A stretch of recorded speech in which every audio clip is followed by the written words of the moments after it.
Is there a global conspiracy at the root of the campaign to control climate change? Skeptics are pointing to thousands of leaked emails and documents between climate scientists as proof that the data may have been manipulated.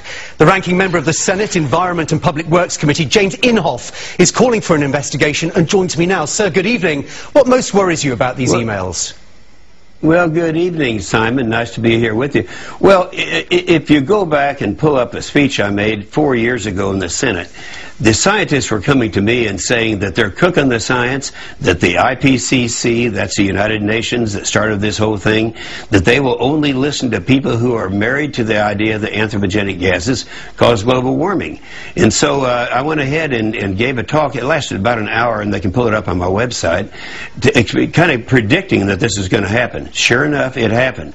So you have people like Michael Mann, remember the phony hockey stick he started this thing with, and others, Phil Jones, that are trying to subdue any kind of science that doesn't show their point of view. Well, and it's just not there. If I may interrupt, sir, forgive me. Sure. And you're well known as a campaigner, a man who believes that humans are not the cause of global warming. I mean, specifically, if you look at the coverage we have, the allegation is that the emails indicated that they were declining to share data with fellow scientists, or they were seeking to keep other researchers with dissenting views for perhaps joining them on some platforms. It doesn't indicate that the science was wrong or that the science was manipulated.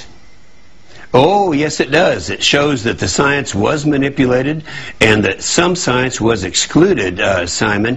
Hey, let's keep in mind now, back when this thing first started, way back with Kyoto, I was a believer because everyone said that their anthropogenic gases cause climate change or cause global warming. Until we found out what it would cost the people of America when the Wharton School did their thing, MIT did their thing, it'd be a tax of about $300 to $350 billion a year. So I thought, let's really check into science. Scientist after scientist came to me. Claude I'm sorry, I'm going to be terribly rude, Senator, and interrupt you again. What specifically in these emails indicates that the science was wrong or that the science was manipulated? Because that is not the reading that the international newspapers who have pored over them have to a man or woman come to.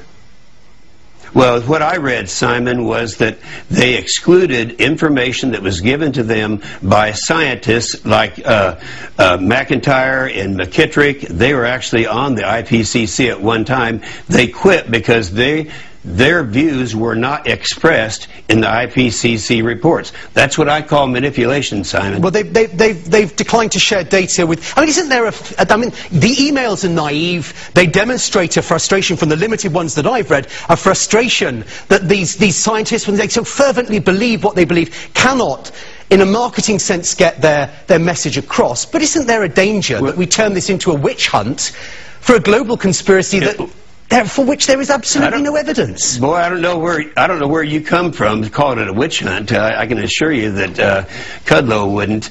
This is something where one side of the science has been shown all the way through, and that's why these scientists, some of them have changed over, like Claude Allegra from France, like David Bellamy from UK, like Nir Shaviv from Israel. They were ones who were marching down the aisle with Al Gore at one time. I mean, the UK police are still investigating how these emails were abstracted from the University of East Anglia, one assumes through criminal activity. Why do you think that they've suddenly emerged 2 or 3 weeks before the Copenhagen climate talks start in Denmark? Well, this happened in Great Britain. I really don't know. I just know that when the climate research unit that was using this information, there are emails that go back and forth, and one of them was Michael Mann, one was Phil Jones. Those are people who have been discredited years ago.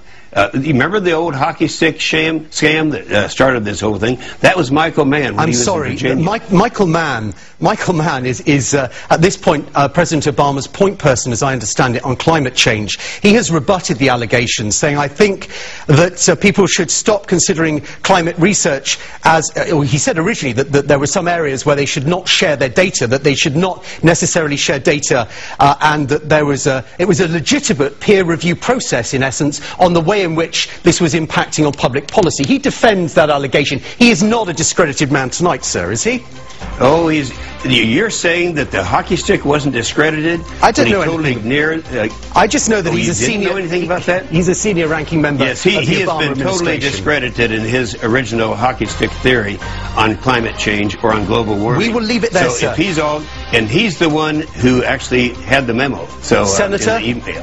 Thank you very much for your time. Nice to talk to you. Senator James You're very welcome, joining us Simon. there.